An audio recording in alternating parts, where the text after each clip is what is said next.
Muy buenas, un saludo a Aaron Benavides de Virtus. Un placer poder estar con ustedes en esta lectura bíblica. Recordamos, es una lectura bíblica casual y es para aplicarla desde el punto de vista del hombre. ¿Verdad? Virtus es un ministerio enfocado para hombres. Se puede decir que es una comunidad, una hermandad que busca restaurar lo que es la masculinidad del hombre. Em, Esta lectura bíblica nuevamente no es un estudio o no es teología, es simplemente algo casual y que vamos compartiendo y vamos leyendo y vamos aprendiendo un poquito tanto ustedes como yo de lo que es la Biblia y cómo nosotros podemos ir aplicando esto a nuestras vidas de una forma práctica para ir mejorando e ir progresando en ese camino que muchas veces nos vemos empañados de tanta eh, ¿cómo le digo?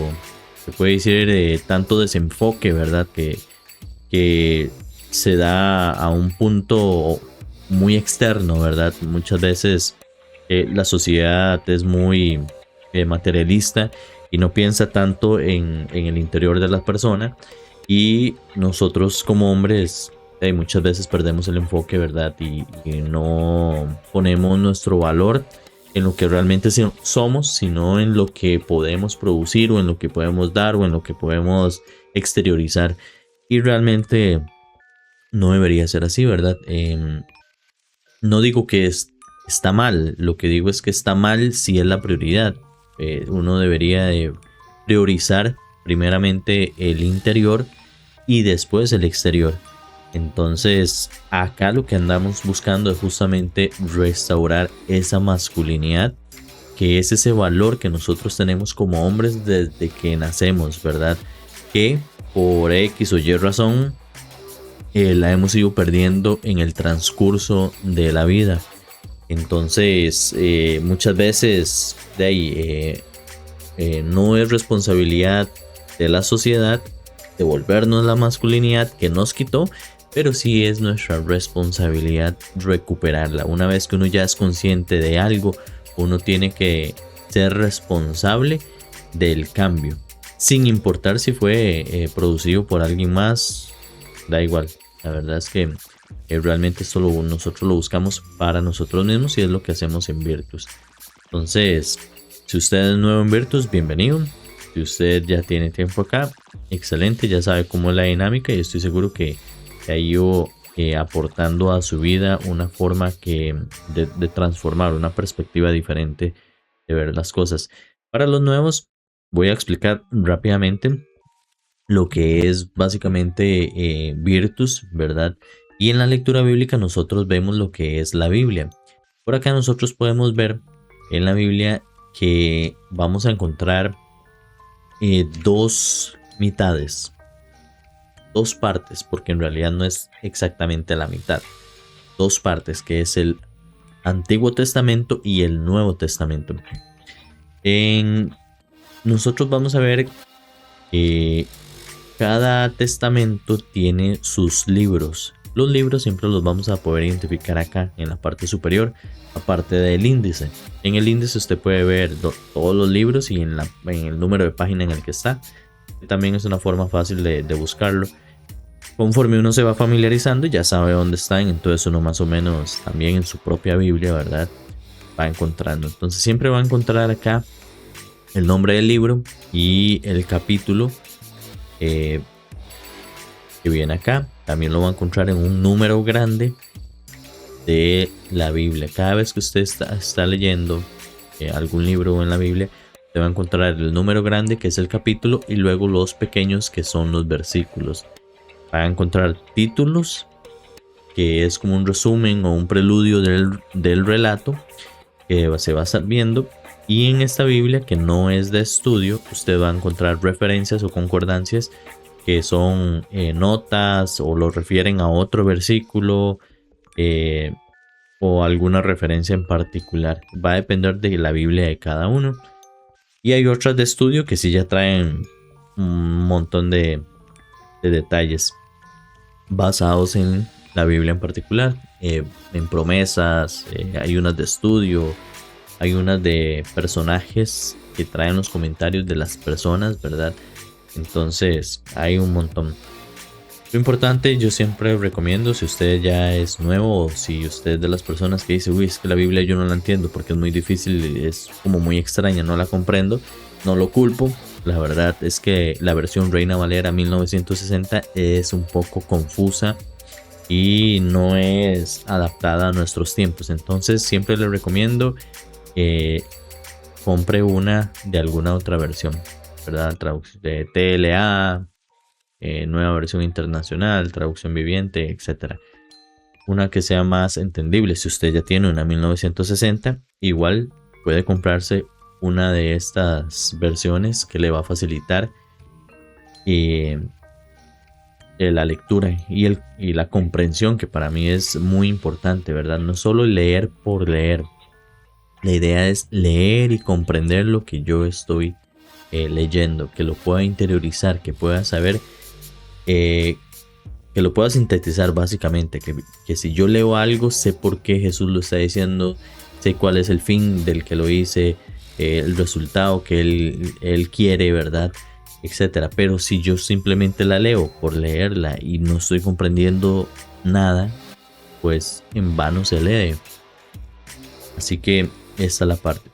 Yo los invito a www.virtusform.mem/biblia, que es la Biblia que nosotros utilizamos, y hay varias opciones en esta versión que vamos a estar leyendo.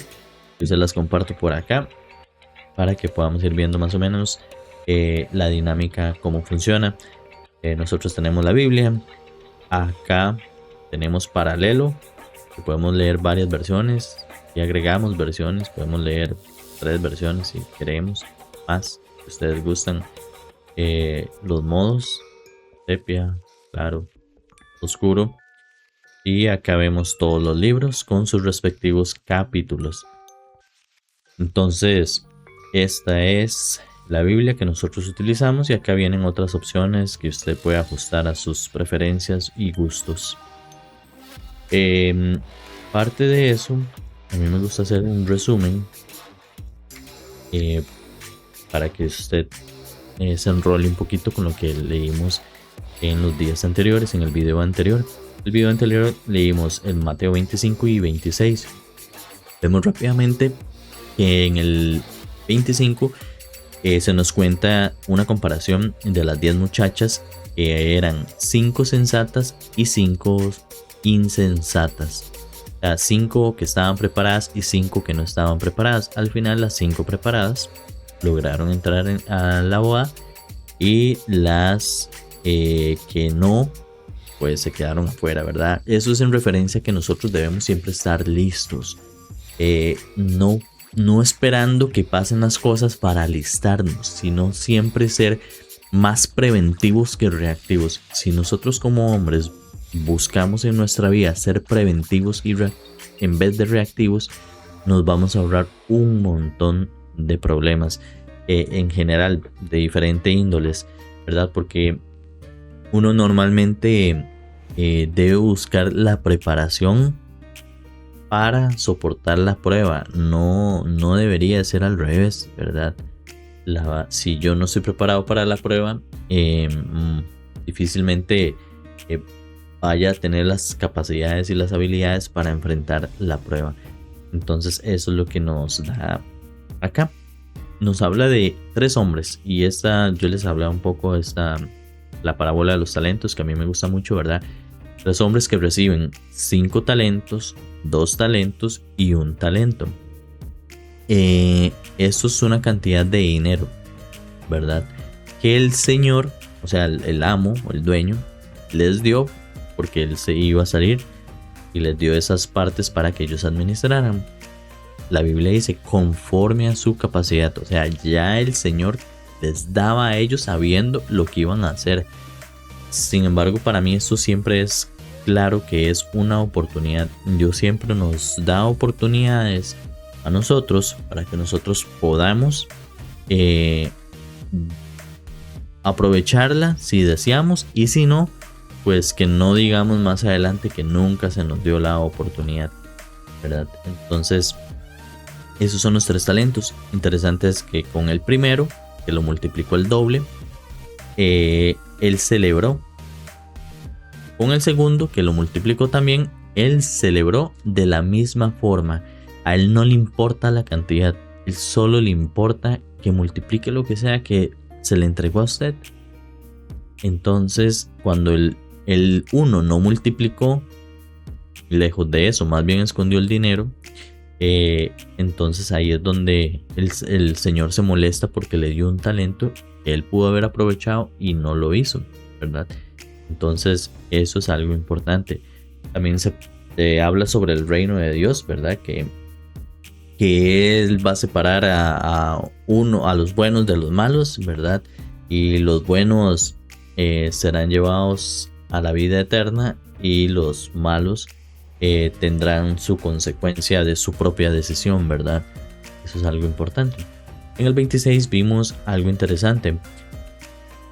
En 2 días voy a ser crucificado. Y esto es nuevamente Jesús, una de tantas veces. Él está ya prediciendo el futuro. Esto es algo que se hace para que se vea que era premeditado, que no fue algo que pasó de coincidencia, y dijeron que era el Cristo, no. Él dijo, esto va a pasar así, así, así, así, súper detallado, está escrito desde hace cientos de años y pasó justo como estaba escrito. ¿Okay? Él da esta predicción, luego él pasa la Santa Cena, ¿verdad? Donde él comparte el pan y el vino y representando el cuerpo a través del pan de su cuerpo que iba a ser molido con los golpes, con la humillación, con todo el dolor, y su sangre que iba a ser derramada a causa de nuestro pecado y para limpieza de nuestro pecado también, que era en representación era el vino, ¿verdad? Entonces él nos invita a que esa sangre nos perdona a nosotros, no por lo que nosotros hagamos, sino por lo que Él hizo. Es ahí donde se recibe la gracia de Dios. Es difícil de aceptar, claro, porque el mundo nos enseña que que todo es por mérito, todo es porque nosotros debemos ganarlo o debemos hacerlo, pero en Cristo no. En Cristo, así como hay gente que dice, ¿por qué Dios es malo? Porque el pecado existe. No, el pecado existe de gratis y por gracia nosotros recibimos la salvación. Entonces Dios no es malo. Dios más bien nos está dando la salvación gratis de un pecado que fue una decisión humana, ¿verdad? Y que constantemente tomamos esa decisión. Tenemos la tendencia a pecar. Pero Dios en su amor y misericordia nos dio la salvación. Dice que luego fueron a orar al Getsemaní y ahí los discípulos, Jesús se lleva su círculo interno. Recordamos que el círculo interno es un círculo importante. En otros videos lo hemos explicado y cómo lo podemos aplicar a los hombres, ¿verdad? Y lo repito nuevamente porque es sumamente importante. Cuando uno habla muchas veces o dice muchas veces lo mismo, a veces suena redundante, pero en realidad va fortaleciendo el pensamiento y va creando convicción. La convicción se crea con la repetición. Si usted lo escucha una vez y lo entiende, no es cognitivo, es totalmente en la corteza, en la parte intelectual, se entiende. Pero la parte de las convicciones, eso sí es muy diferente. Ya eso es algo que queda en nuestro subconsciente y que se vuelve como un hábito, ¿verdad? Entonces la repetición ayuda. El círculo interno son 3 personas y muy importantes en su vida que le puedan aconsejar a usted y mentorear. No necesariamente son sus amigos. Podrían ser, pero no necesariamente son sus amigos, sino que son personas que lo aconsejan, lo entienden, lo comprenden a usted y quieren lo mejor para usted y tienen el consejo y la experiencia, el testimonio para darle el consejo a usted para que usted se potencie y crezca en su vida. Entonces, estas son las 3 personas. Dice que Jesús ora 3 veces. y Jesús ora 3 veces sabiendo que era un tiempo sumamente difícil lo que le iba a enfrentar, ¿verdad? Él le entrega eso a Dios, dice, o sea, yo no quiero pasar por ese sufrimiento, pero que no se haga mi voluntad, que se haga la tuya. Y él nos muestra estas oraciones para darnos el ejemplo a nosotros, porque él es Dios hecho hombre. Entonces, ¿por qué Él ora? Bueno, hay muchas razones, pero una muy importante es que Él nos está dando el ejemplo. Cuando nosotros pidamos, nosotros debemos de saber que Dios ve más allá de lo que nosotros podemos ver en este momento. Entonces, siempre debemos de confiar en que Dios hace lo correcto y ojalá pedirle más bien que la voluntad de Él se vuelva la nuestra. Y así, si nosotros nos unimos en esa sinergia, lo que yo pida va a ser lo que Él quiere para mi vida y me lo va a dar. Luego dice que Jesús es entregado. Ahí se ve donde llegan y Judas lo traiciona y lo arrestan y se lo llevan y es juzgado injustamente, ¿verdad? Siempre tratan de ver cuál es la razón, no la encuentran y como no la encuentran lo hacen injustamente. Increíble pero cierto. Y en ese mismo capítulo se ve al final donde Pedro niega a Jesús 3 veces, que él había jurado que él no lo iba a abandonar y al final lo niega 3 veces, como muy probablemente lo vamos a hacer nosotros en muchas veces en nuestra vida, ¿verdad? Entonces no culpo a Pedro en este caso. Vamos a leer aquí Mateo 27 y dice que acá estamos en el 26. Vamos a ir abajo y le damos siguiente. Ahora vamos a ir arriba al número 1. Dice, entonces ya ahí lo habían juzgado injustamente y Pedro lo había negado ya 3 veces. Esto es en la mañana. Muy de mañana todos los jefes de los sacerdotes y los ancianos del pueblo tomaron la decisión de condenar a muerte a Jesús. Nuevamente, ¿verdad? Se repite otra vez, el pecado en nosotros no lo trajo Jesús. Son nuestras decisiones, las decisiones que nosotros tomamos. Y dice, todos ellos tomaron la decisión, ¿verdad? Que no fui yo. Bueno, ellos estaban en representación del pueblo y el pueblo al final los elige a ellos y al final el pueblo los apoyó a ellos. Entonces es una decisión conjunta. Lo ataron, se lo llevaron y se lo entregaron a Pilato, el gobernador. Cuando Judas, el que lo había traicionado, vio que habían condenado a Jesús, sintió remordimiento y devolvió las 30 monedas de plata a los jefes de los sacerdotes y a los ancianos.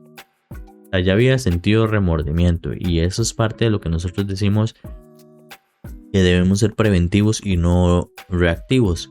Judas aquí fue reactivo, ya sintió remordimiento, ¿ya para qué? ¿Verdad?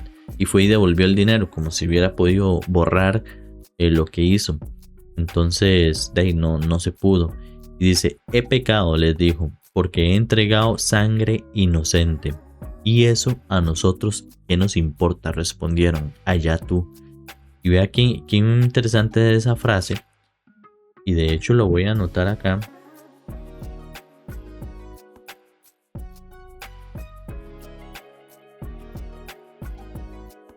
Ya tú. Porque muchas veces en el mundo nosotros como hombres debemos ser muy inteligentes con quién nos rodeamos, cuál es nuestro entorno. La gente hace esto en general. Si usted tiene amigos y le dicen vamos a tomar guaro o a una fiesta o a cualquier otra estupidez y usted por algún motivo comete un error, la gran mayoría le va a decir, ¿y a nosotros qué nos importa? Allá tú. Nadie le puso una pistola en la cabeza, van. Es una frase que he escuchado muchísimo. Personalmente, en algunos casos la he usado. Y sí, nadie me puso una pistola en la cabeza. Yo fui el baboso que tomé la decisión. Entonces, eso, ¿ya para qué? Ya la tomé.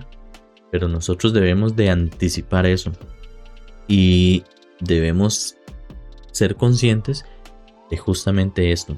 Lo anoto porque es importante que veamos que nosotros debemos de buscar la satisfacción nuestra, no por los demás.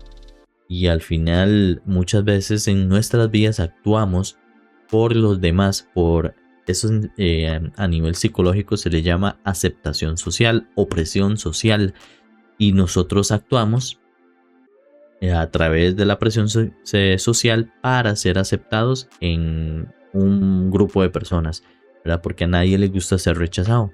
Humanamente fuimos diseñados para estar unidos y el rechazo es una de las fuerzas más influyentes en la vida. Entonces ya uno va conociendo más o menos este aspecto. Y uno puede ir comenzando a aplicarlo cuando uno es consciente. Entonces vea, he pecado porque he entregado sangre inocente, y ellos le responden: eso a nosotros que nos importa, allá usted. Y continúo. Entonces Judas arrojó el dinero en el santuario y salió de allí. Luego fue y se ahorcó. Él no podía soportar lo que él había hecho, el tormento que él llevaba en su cabeza de lo que había hecho, y fue y se quitó la vida. Y lo interesante es aquí, los jefes de los sacerdotes recogieron las monedas y dijeron: la ley, oiga, la ley, o sea, están matando a Jesús y usan la ley. No permite echar esto al tesoro porque es precio de sangre. Ellos mismos lo están reconociendo. Dicen: esa plata se pagó para matar a alguien. Como es una plata sucia, no se puede echar en la ofrenda. Y dice: así que resolvieron comprar con ese dinero un terreno, conocido como campo del alfarero, para sepultar allí a los extranjeros. Qué ironía, ¿no? Voy a anotarlo aquí.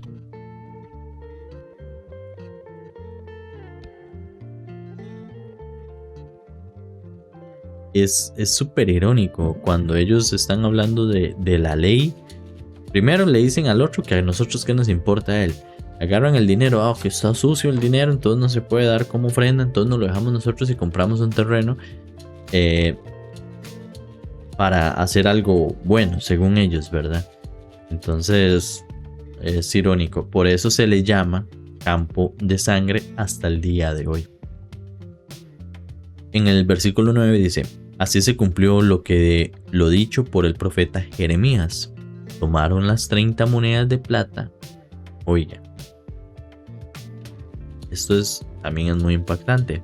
Hasta la cantidad de dinero que le iban a dar a Judas estaba escrito cientos de años antes. Ahí no hay coincidencia. Está requete escrito. Entonces tomaron las 30 monedas de plata, el precio que el pueblo de Israel le había fijado, y con ellas compraron el campo del alfarero, como me ordenó el Señor. Esto era una profecía, y ya estaba. Y ellos, que se suponía que eran maestros de la ley, y seduceos y sacerdotes, conocían la Biblia. Y el profeta Jeremías, un profeta muy importante, y aún así seguro ni se acordaron porque la sociedad estaba en su corazón. Dice: mientras tanto, Jesús compadeció ante el gobernador, que era Pilato, y ese le preguntó: ¿eres tú el rey de los judíos? Tú lo dices, respondió Jesús. Al ser acusado por los jefes de los sacerdotes y por los ancianos, Jesús no contestó nada. ¿No oyes lo que declaran contra ti?, le dijo Pilato. Pero Jesús no respondió ni una sola acusación, por lo que el gobernador se llenó de asombro. Se asombró. Ahora bien, durante la fiesta el gobernador acostumbraba a soltar un preso que la gente escogía. Tenía un preso famoso llamado Barrabás, Así que cuando se reunió la multitud, Pilato preguntó: ¿quién quieren que le suelte? ¿A Jesús Barrabás o a Jesús, el que llaman Cristo? Y dice, Pilato sabía que habían entregado a Jesús por envidia. O sea, Pilato no era un santo. Y vea que siendo una persona que no conocía de la cultura de Jesús, sabía que era pura envidia. O sea, alguien sucio sabía que la suciedad que le estaban haciendo a Jesús. Mientras Pilato estaba sentado en el tribunal, su esposa le envió el siguiente mensaje, el siguiente recado: no te metas con ese justo, pues por causa de él hoy he sufrido mucho en un sueño.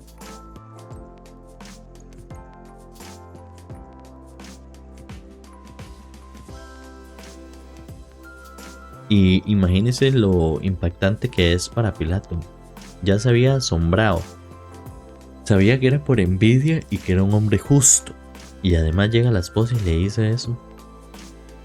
Dice, pero los jefes de los sacerdotes y los ancianos persuadieron a la multitud a que le pidieran a Pilato soltar a Barrabás y ejecutar a Jesús. Al final es una decisión.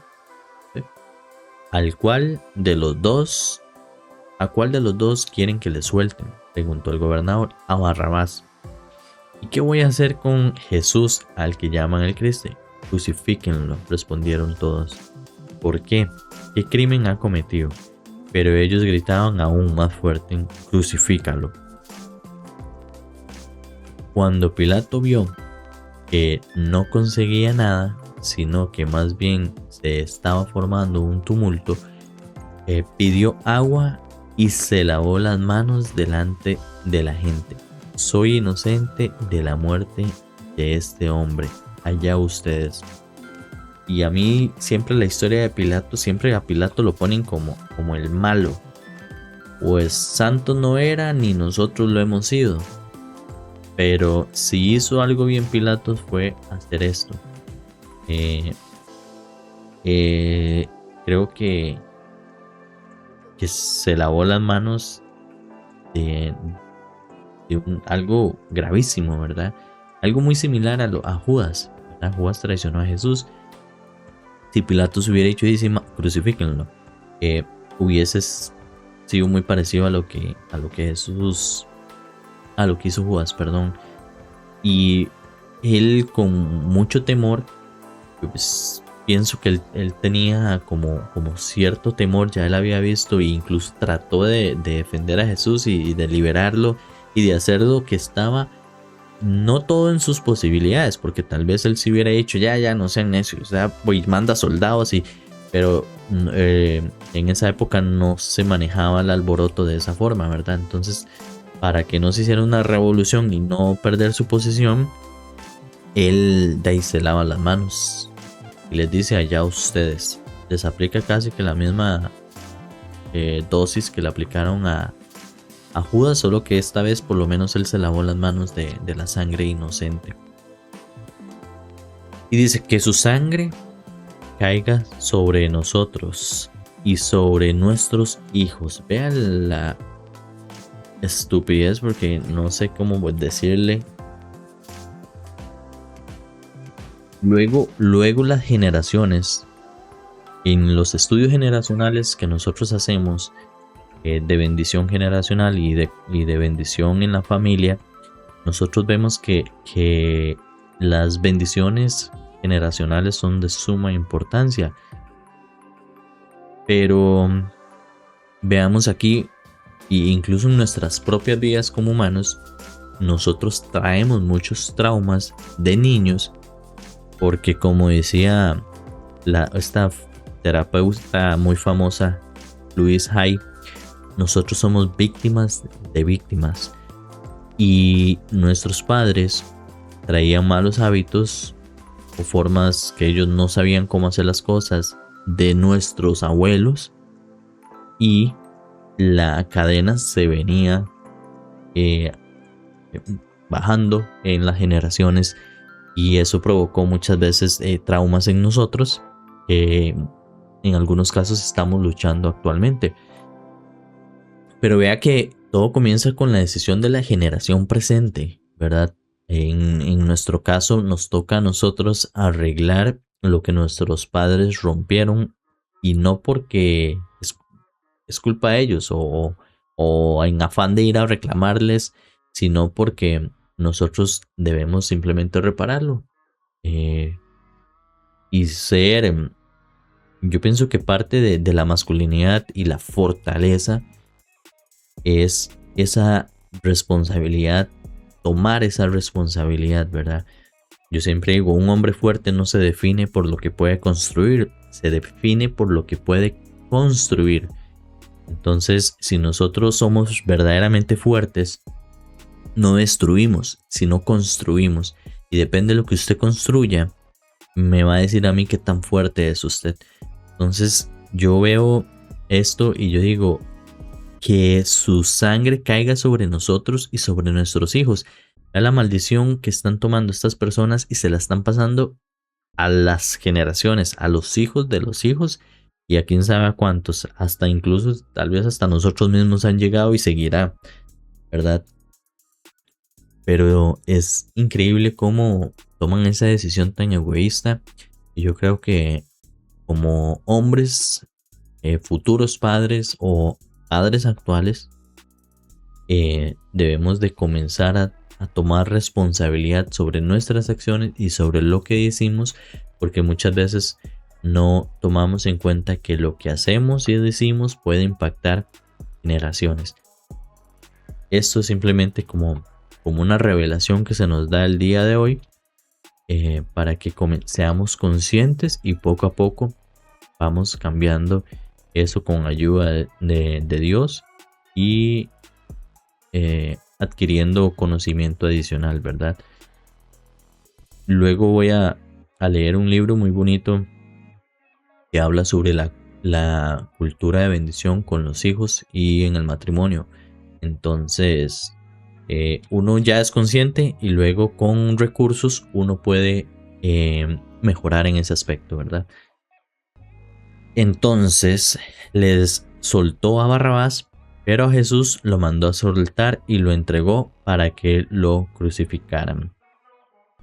Dice en el 27, los soldados del gobernador llevaron a Jesús al palacio y reunieron a toda la tropa alrededor de él. Le quitaron la ropa y le pusieron un manto de color escarlata. Luego trenzaron una corona de espinas y se la colocaron en la cabeza, y en la mano derecha le pusieron una caña. Arrodíllense delante de él. Se burlaban diciendo, salve rey de los judíos. Y le escupían y con la caña le golpeaban la cabeza. Después de burlarse de él, le quitaron el manto, le pusieron su propia ropa y se lo llevaron para crucificarlo. Totalmente innecesario todo lo que ellos hicieron, pero ellos no estaban en sí mismos. Pienso yo que ellos ya, la maldad y el enemigo ya se había apoderado de ellos, así como Judas, y o sea, querían atormentar a Jesús de una forma que con el simple hecho de crucificarlo no era suficiente. O sea, tenían que humillarlo, tenían que golpearlo, tenían que hacerlo sufrir, además de quitarle la vida, ¿verdad? Entonces, cuando nosotros vemos que el regalo de la salvación se recibe por gracia, costó, no fue gratis. O sea, nosotros lo recibimos por gracia, pero no fue que alguien no pagó por eso. Y nosotros debemos de aprender a ver eso. Que yo reciba algo gratis o por gracia no quiere decir que alguien ya no pagó eso. Si yo compro, yo qué sé, una Biblia y se la regalo a usted la recibió gratis, pero a mí me costó, ¿verdad? Y todo lo que nosotros recibimos tiene un costo detrás. Y en este caso, la salvación tuvo el costo más grande de la historia, que fue la vida de Jesús, un inocente totalmente perfecto, Dios hecho hombre, para darnos esa salvación. Entonces, algo importante es que no fue que a él le quitaron la vida, es que él se dejó. O sea, y él le dijo a Pedro: ¿qué crees? Que yo no puedo decirle a mi padre que venga y mande docenas de ángeles a mi rescate. Déjeme cumplir lo que yo vine a hacer. Entonces, es algo impactante verlo. Dice el 32. Al salir encontraron a un hombre de Cirene que se llamaba Simón y lo obligaron a llevar la cruz. Llegaron a un lugar llamado Gálgota, que significa lugar de la calavera. Allí le dieron a Jesús vino mezclado con hiel, pero después de probarlo se negó a beberlo. Lo crucificaron y repartieron sus ropas echando suerte, y se sentaron a vigilarlo. Encima de su cabeza pusieron un escrito: la causa de su condena. Este es Jesús, el Rey de los judíos. Esa es la causa de la condena. Y es interesante porque esto era una proclamación. O sea, ya sea que ellos lo hayan puesto por molestarlo o no, incluso en su propia ignorancia, ellos estaban proclamando que él era Jesús, el Rey de los judíos. Con él crucificaron a dos bandidos, uno a su derecha y otro a la izquierda. Y vea qué interesante esta parte. Bueno, anotarlo aquí. Proclamaron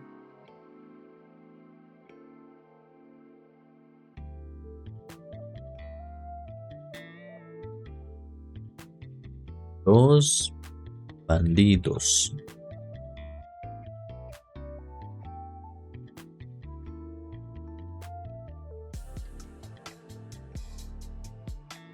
Entonces tenemos uno a la derecha y otro a la izquierda. ¿Dónde está? Uno a la derecha, otro a la izquierda. Los que pasaban meneaban la cabeza y blasfeman contra él. Tú que destruyes el templo y en 3 días lo reconstruyes, sálvate a ti mismo. Si eres el Hijo de Dios, baja de esa cruz. De la misma manera se burlaban de él los jefes de los sacerdotes, junto con los maestros de la ley y los ancianos. Salvó a otros, decían, pero no se puede salvar a sí mismo.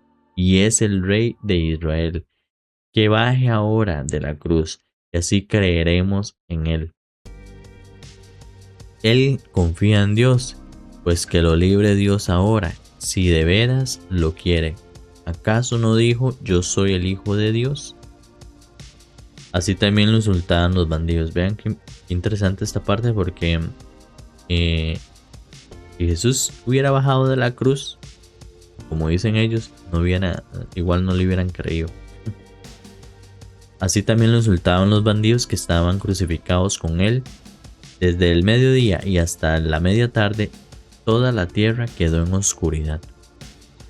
Como a las 3 de la tarde, Jesús gritó con fuerza: Elí, Elí, lama sabactani, que significa: Dios mío, ¿por qué me has desamparado? Cuando lo oyeron algunos de los que estaban allí, dijeron: está llamando a Elías. Al instante, uno de ellos corrió en busca de una esponja, la empapó de vinagre, la puso en la caña y se la ofreció a Jesús para que bebiera. Los demás decían: déjalo, a ver si viene Elías a salvarlo. Entonces Jesús volvió a gritar con fuerza y entregó su espíritu. La ignorancia de ellos era tan grande que cuando él habla en este lenguaje, si no me equivoco es en arameo, ellos no entienden Vamos a sacar la duda. A ver, cuando Jesús dijo: Elí, Elí, aquí está. Ay, no. Pero aquí. ¿En qué idioma? Arameo. Ajá. Y ellos actualmente hablaban en hebreo. El arameo era como la lengua antigua. Y ellos hablan en hebreo. Entonces a eso se refería. Ahí estaba la ignorancia de ellos. Entonces empezaron a burlar porque creían que estaba llamando a Elí. En ese momento, ya dice que Jesús volvió a gritar con fuerza y entregó su espíritu. Él lo entregó. En ese momento, la cortina del santuario del templo se rasgó en dos, desde arriba hasta abajo. La tierra tembló y se partió la roca. Entonces,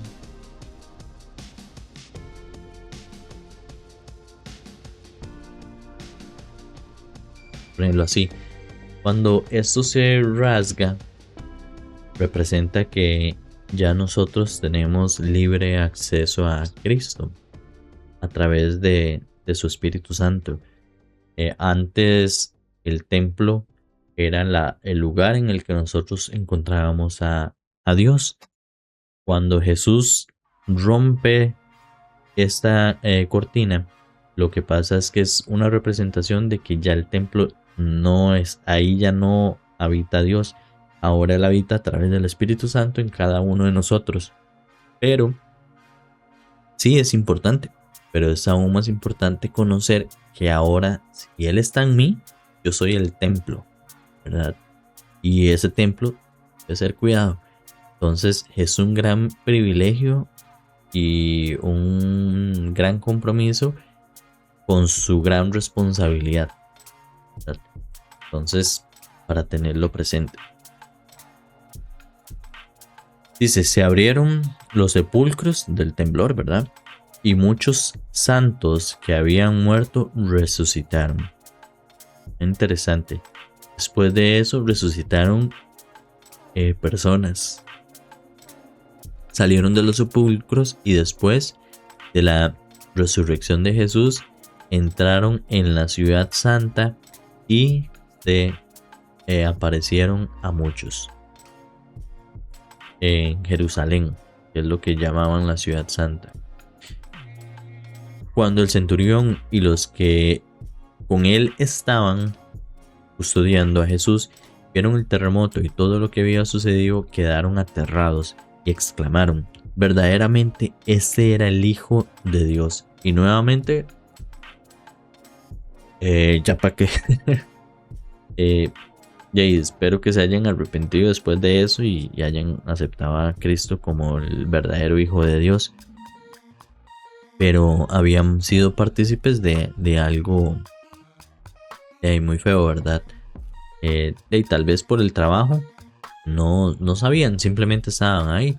O pudieron haber sido algunos de los que lo estuvieron golpeando y escupiendo y humillando, etcétera, ¿verdad? En el 55 dice, estaban allí mirando de lejos muchas mujeres que habían seguido a Jesús desde Galilea para servirle. Entre ellas se encontraba María Magdalena, María la madre de Jacobo y de José, y la madre de los hijos de Zebedeo. Al atardecer llegó un hombre rico de Arimatea llamado José, que también se había convertido en discípulo de Jesús. Se presentó ante Pilato para pedirle el cuerpo de Jesús, y Pilato ordenó que se lo dieran. José tomó el cuerpo, lo envolvieron en unas sábanas limpias y lo puso en un sepulcro nuevo de su propiedad que había cavado en la roca. Luego hizo rodar una piedra grande a la entrada del sepulcro y se fue. Allí estaban sentadas frente al sepulcro María Magdalena y la otra María.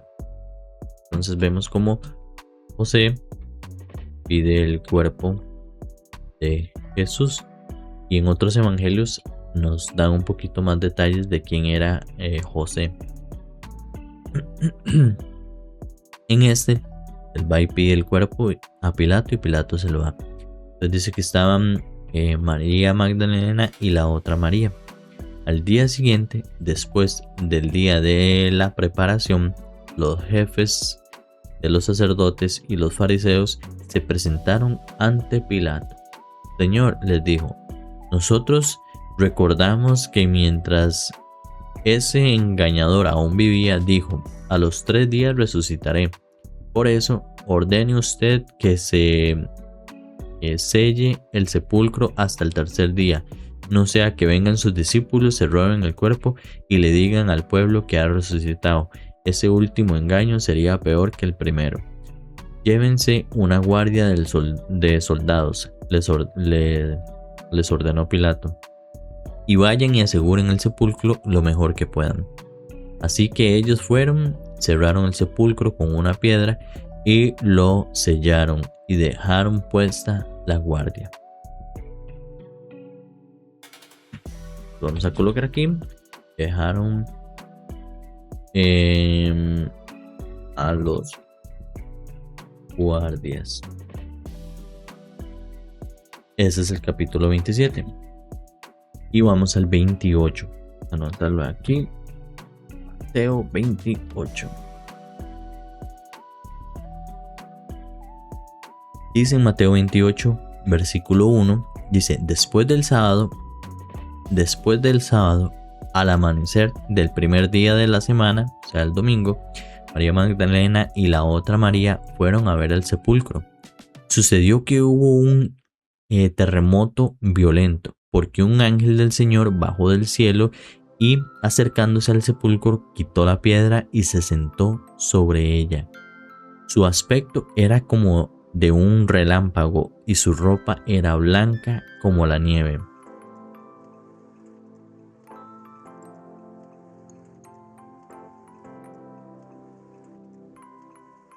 Vio la piedra. Me perdí. Blanca como la nieve. Aquí está en el 4, seguimos. Los guardianes tuvieron tanto miedo de él que se pusieron a temblar y se quedaron como muertos. El ángel dijo a las mujeres, no tengan miedo, sé que ustedes buscan a Jesús, el que fue crucificado. No está aquí, pues ha resucitado, tal como él lo dijo. Vengan a ver el lugar donde lo pusieron. Luego vayan pronto a decirle a sus discípulos, Él se ha levantado de entre los muertos y va delante de ustedes a Galilea. Allí lo verán. Ahora ya lo saben. Dice, así las mujeres se alejaron a toda prisa del sepulcro, asustadas, pero muy alegres, y corrieron a dar la noticia a los discípulos. En eso Jesús les salió al encuentro y las saludó. Ellas se le acercaron, le abrazaron los pies y lo adoraron. No tengan miedo, les dijo Jesús. Vayan a decirle a mis hermanos que se dirijan a Galilea y allí los veré. Entonces, ven a Jesús y van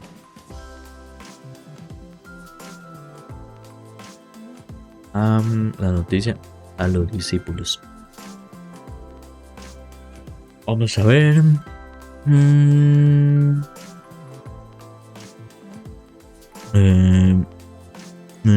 Yo creo que iba aquí. Mientras las mujeres iban de camino, algunos de los guardas entraron en la ciudad e informaron a los jefes de los sacerdotes de todo lo que había sucedido. Después de reunirse esos jefes con los ancianos y de trazar un plan, le dieron a los soldados una fuerte suma de dinero y le encargaron: digan que los discípulos de Jesús vinieron por la noche y que mientras ustedes dormían se robaron el cuerpo. Y si el gobernante llega a enterarse de eso, nosotros responderemos por ustedes y les evitaremos cualquier problema. Entonces,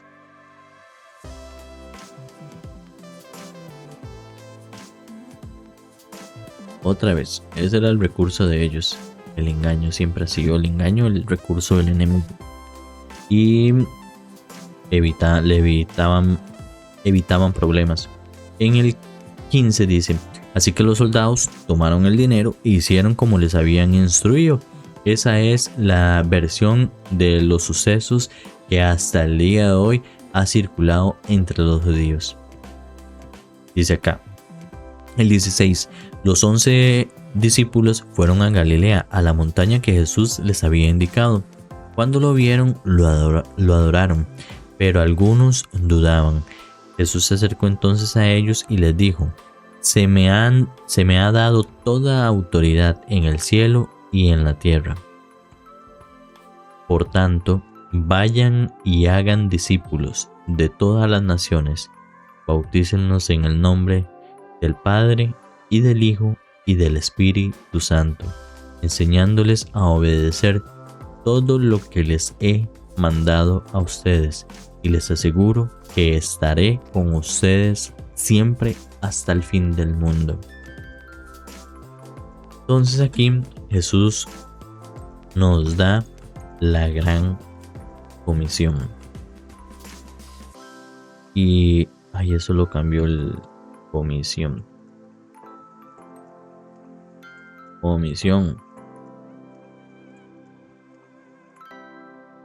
Y nos promete, eso es una promesa de Dios, estar con nosotros al fin del mundo. Hasta el fin del mundo quiere decir a donde sea y el tiempo que sea. Incluye espacio y lugar. Espacio y tiempo, perdón. Incluye espacio y tiempo.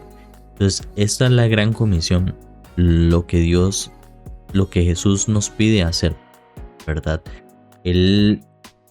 Nosotros como seres humanos muchas veces sentimos que no tenemos propósito, que no hay valor. Pero Jesús viene a restaurar eso y Él nos viene a dar ese valor, esa importancia. Él nos viene a dar la vida eterna.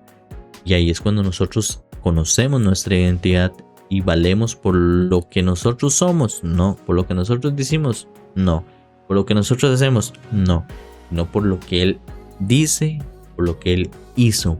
Entonces ahí es donde encontramos nuestra identidad y se nos da una misión: vayan y compartan lo que Jesús ha hecho en su vida con los demás, para que los demás puedan creer, y así como nosotros somos salvos, ellos también puedan ser salvos y puedan ver que hay algo más grande, algo que no es coincidencia, ¿verdad? Entonces esto es un propósito que Él nos manda a hacer.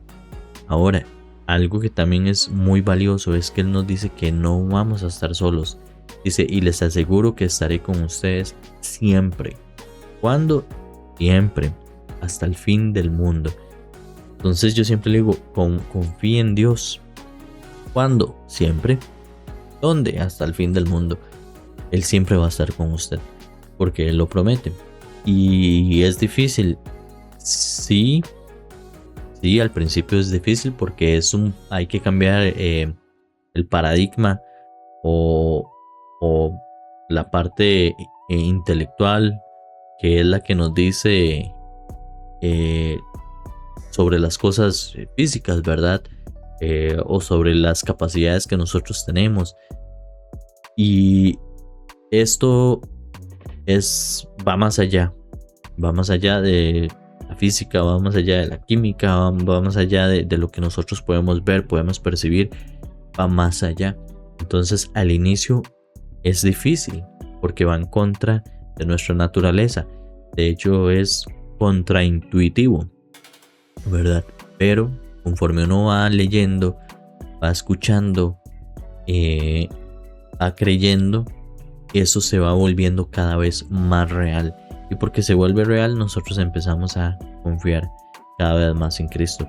Entonces yo le digo, usted como hombre, usted es valioso, usted tiene un rol importante, usted tiene que buscar la restauración de esa masculinidad que es lo que nosotros necesitamos y aprender a ver a Cristo como el principal ejemplo, cómo Él nos protegió, cómo Él se sacrificó a sí mismo con un fin mayor, y nosotros muchas veces debemos de aprender a hacer eso. Lo interesante es que a veces cuando nosotros decimos la palabra sacrificio, normalmente la asociamos con algo malo, y no es así. Realmente al final hubo un beneficio. Y sí, yo digo, Jesús sufrió mucho, sí, pero la gloria postrera fue muy grande, demasiado grande. Y así pasa en nuestras vidas. O sea, nosotros hacemos un sacrificio hoy con un objetivo más grande, con una visión más grande. Y ahí está, al principio sí cuesta, pero ya después cuando estamos disfrutando del resultado de ese sacrificio, no lo cambiamos por nada. Y entonces nosotros tenemos que aprender a poner en la balanza. Si en este momento usted es un joven, póngalo en la balanza. Pensamiento a largo plazo, a mediano, largo plazo. Sacrifique los placeres temporales por algo que lo va a sostener a usted durante años. Fundamentos, hábitos, ¿verdad? Comportamientos que le benefician a usted. Y si usted también ya está un poco más centrado en edad, yo siempre digo, todos vivimos el hoy. Sin importar si usted tiene 60 años o tiene 15 años, todos vivimos un hoy, y eso es lo que realmente importa. Entonces las decisiones las podemos tomar el día de hoy para poder crecer.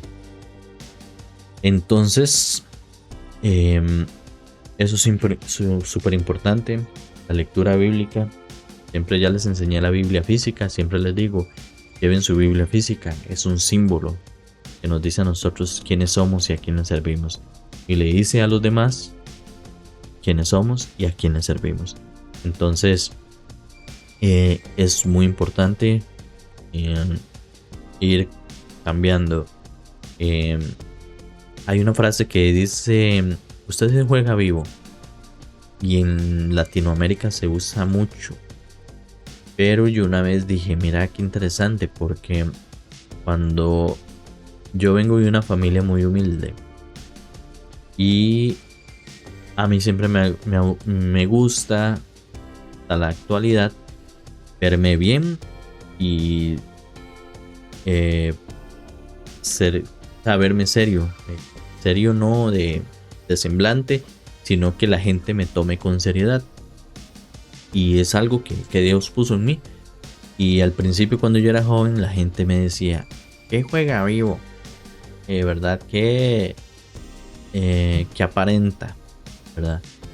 Y yo luego dije, no, es que cuando uno hace eso por las razones correctas, usted no está aparentando, usted está proyectando lo que usted quiere ser. Entonces al día de hoy, ya a mis 36 años, ya la gente no me dice eso.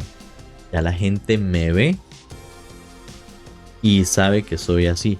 Mucha gente que me ve y me conoce hoy en día, jamás le pasaría por la cabeza que yo vengo de una familia muy humilde, sumamente humilde. Entonces, digo yo, es interesante porque ya antes era la gente decía que juega vivo, ¿verdad? O es una apariencia que juega, ¿verdad? Pero hoy en día ya es parte de mí, ¿verdad? Que más bien al final deja de lado mi pasado. Y es interesante porque yo les cuento la experiencia porque la viví, y sé que en usted va a suceder lo mismo. O sea, cambiar los amigos, cambiar la forma de hablar, cambiar la alimentación, cambiar los hábitos, es difícil, y la gente va a hablar de qué jugas, de qué aparentas. Ni que fuera tan carga. Siempre van a pasar esos comentarios, pero yo le digo, no lo haga por los demás, hágalo por usted, por lo que usted quiere. Entonces resístase luche en contra de eso. No se deje vencer. Tenga el coraje y la valentía para hacer lo que en su vida sea correcto y lo que usted sabe que es correcto y lo que usted quiere, ¿verdad? Entonces, saque las fuerzas, el coraje, la valentía de lograr ese objetivo que usted tiene en mente y de ser algo más, de ser alguien más, ¿verdad? Y a través de Jesucristo Él nos enseña que nosotros podemos, tenemos la capacidad y Jesús nos ayuda a lograrlo. Entonces yo les invito a que avancen sin importar lo que digan los demás. Es para ustedes. El eslogan de Virtus es un hombre que camina. Es un progreso continuo. Es un hombre que camina, o sea, no se detiene sin importar si ya llegó o si no, sigue caminando, ¿verdad? Entonces los invito a avanzar. Permítame felicitarlos porque ya con solo el hecho de hacer estas lecturas bíblicas enfocadas en un mejoramiento como hombre es un paso gigantesco. Entonces los felicito. Nos vemos en la siguiente lectura y no sé, la paz excelente esta semana.